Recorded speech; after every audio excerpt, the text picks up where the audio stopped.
Hello, beautiful beings. The lighting's kind of weird.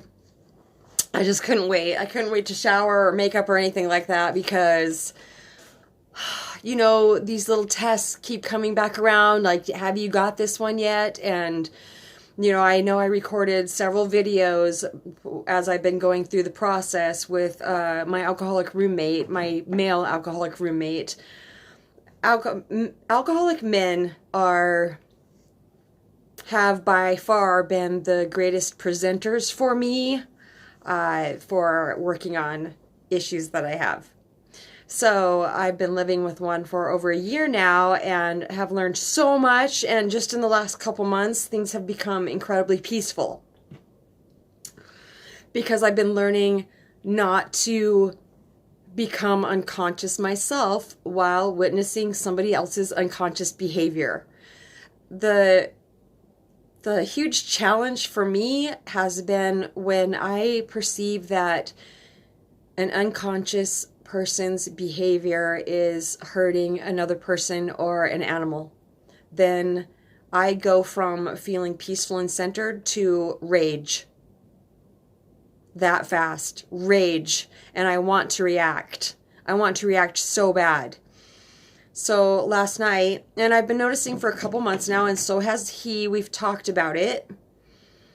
I've noticed that when he gets back home with the dogs from taking them wherever they go, at times, one or both of them is acting scared. And I'm just like, oh, what happened? What's going on? And he's just like, oh, I don't know. And, and it's been building for me.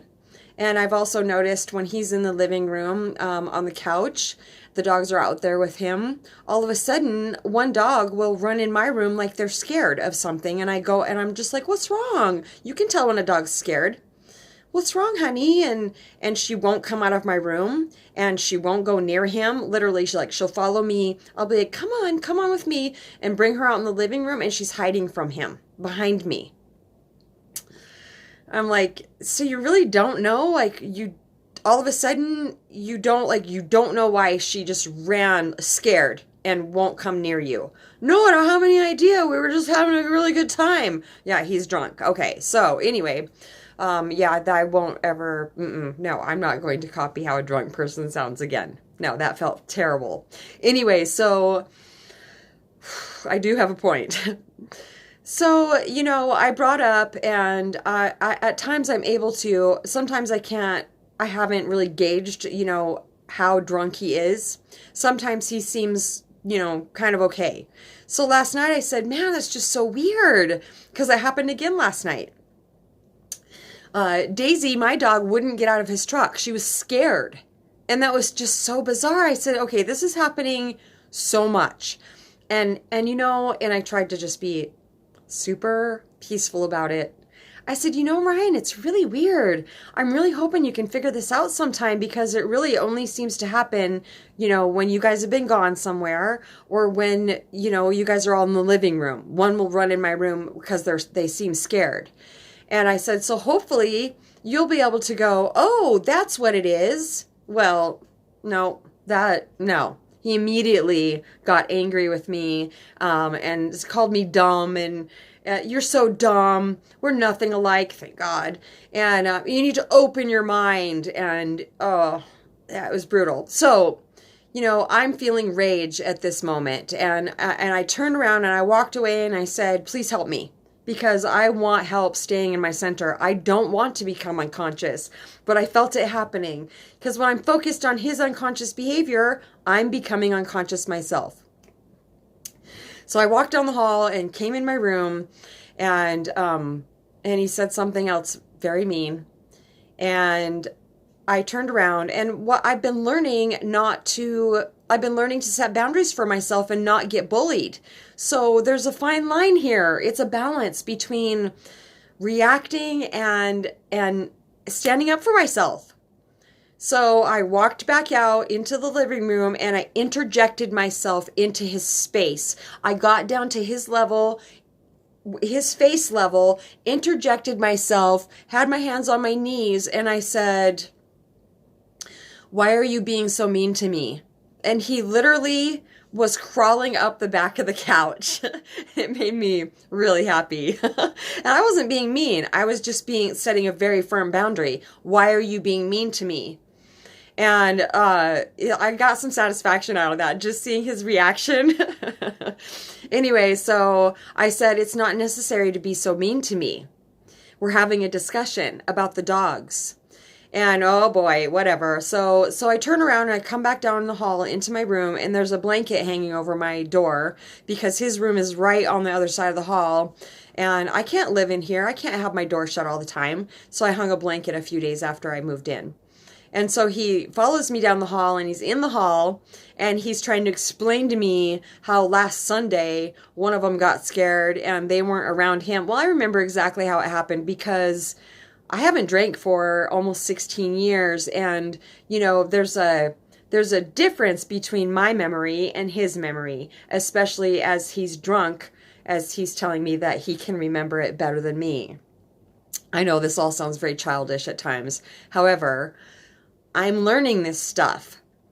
And so I said, Ryan, I'm not listening. It's not productive. I am not listening to you. I have my fingers in my ears. Yes, and it may seem like a 2-year-old, but I've learned, especially since I woke up with Muji 6.5 years ago, people that had been in my life for a very long time were just dropping away. They were dropping away because they were more for my personal identity, not for my beingness. And when you wake up, the same thing could possibly happen to you. But in hindsight, it's a really good thing. It might seem horrible at the time.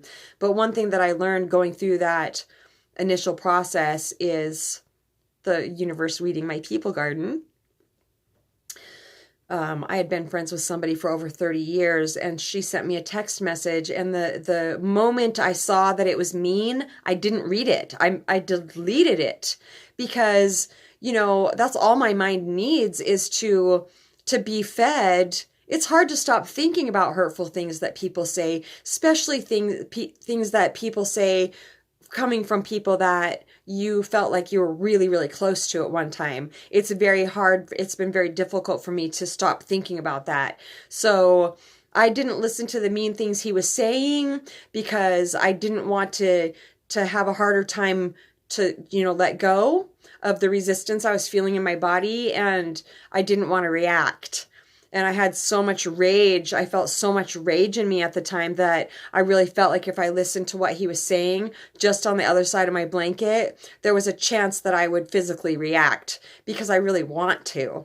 There's something in me that really, really wants to, I know this sounds horrible, but wants to physically hurt him.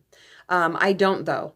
But it is there, that anger, just that force, that power in my body. And what is so amazingly beautiful about last night, there is a point, you'll never hear me get on here and just, spew toxicity and talk about something that happened with no resolution. The only point I'll ever bring up anything like this is because there is resolution.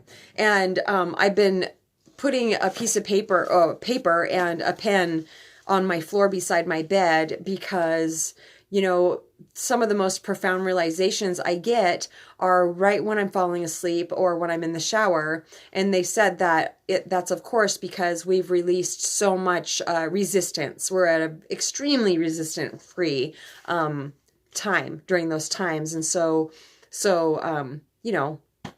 realizations come in. I do repeat myself at times and say things a different way. I'm not sure. I believe that's, they're saying that happens so people listening from different perspectives can still hear it. So I'm not just explaining it over and over in different ways because I perceive that people aren't getting it. It just happens to come out explained in a couple different ways at times. So I woke up at 4:20 in the middle of the night last night, and this is one thing that was coming in is they were showing me the amount of rage that I was feeling in my body last night. They showed me how reacting would it would feel like I was letting a lot of that out of my body, and then I would feel better. But that's not true. Reacting reacting only exacerbates it and feeds it. It feels in the moment really good, like I'm letting it out, but it's just feeding it. And so, and I've learned that. And so I've tried desperately not to react because it just makes things worse for me, actually, the whole situation, but for my well-being and my, my peacefulness, it makes things worse to react. So they showed me all that feeling in my body and how holding it, it's so sloppy I can barely read it, but they were just showing me how beautiful it was that I didn't express that onto him, that I absorbed it into all that is, into my own true nature, which is blissful, undiluted silence. So after our interaction, I was able to immediately go to silence, my own true, just here in the moment, just immerse myself in it. And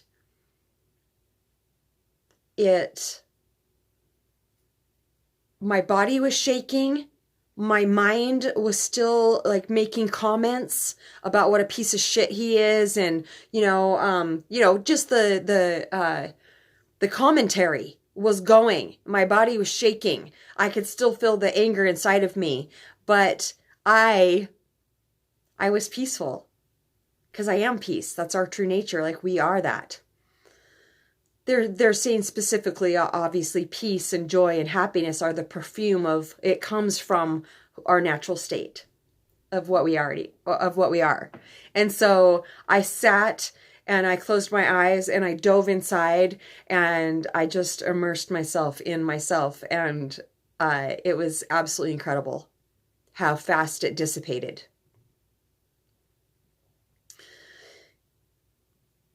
Then after like the majority of it dissipates and I don't feel like, I'm going to react anymore. I don't feel like it's an effort to not react. I go about my business and it's like shockwaves. This thought will come in, but I don't identify it. I just see that it's still coming in and I feel a little bit of reaction in my body and then it's gone. I just do not put my attention on it, even though I am seeing it on my peripheral trying to come in. It wants me to feed it, but I absolutely will not, and it will starve. So yeah, then the interaction this morning has been really peaceful on his part because he knows that something happened, obviously because of his text messages that he sent me also. And just the feeling that he has. He knows that something happened last night, but he can't remember it, obviously, because he was drunk. And he, wanted the ball for the dogs. And, I handed it to him and that was it. And he left. And I don't have to hurt myself because of his behavior. It is really it's really intense work. But it's it's so life-giving. It's not even comparably hard. Though this work is not even comparably hard to remaining unconscious through this life, Is there, there's another one. Oh, yeah. They also said in the middle, they showed me last night, because I was thinking about, praying for Ryan again. If I have a resentment comes up, I treat it. It's the spiritual antibiotic. I pray for that person for 2 weeks. And vibrationally, it really changes things. And I don't even have to feel it. I don't even have to mean it when I'm saying it in order for it to work. It's pretty amazing. And after about 4 or 5, 6 days of praying for somebody, like, please bless that, bastard or whatever, however I'm feeling, as long as I'm taking the action to pray for them, it doesn't matter if I feel it. If I'm taking the action, I will start feeling it. And it seems like 4 to 6 days, I start feeling more relaxed about it. I start putting them in more, heartfelt prayers. But they pointed out to me last night that I don't need to pray for Ryan anymore in the 2-week increments, because that is just focusing on him. At this point, it's unnecessarily focusing on him, which is wow. Because who would have ever thought that praying for somebody could be disguised as just still thinking about them too much. which is creating a little bit of resistance. Wow, it's also fascinating. If you want to talk about any alcoholics that you're surrounded by, for me, addiction is an addiction, whether it's alcohol or it doesn't matter. It all comes with the same unconscious behavior. So, oh yeah, no, marijuana, I feel like marijuana is different because they don't seem to get as angry when they're smoking. That's all I'm saying. I love you so much.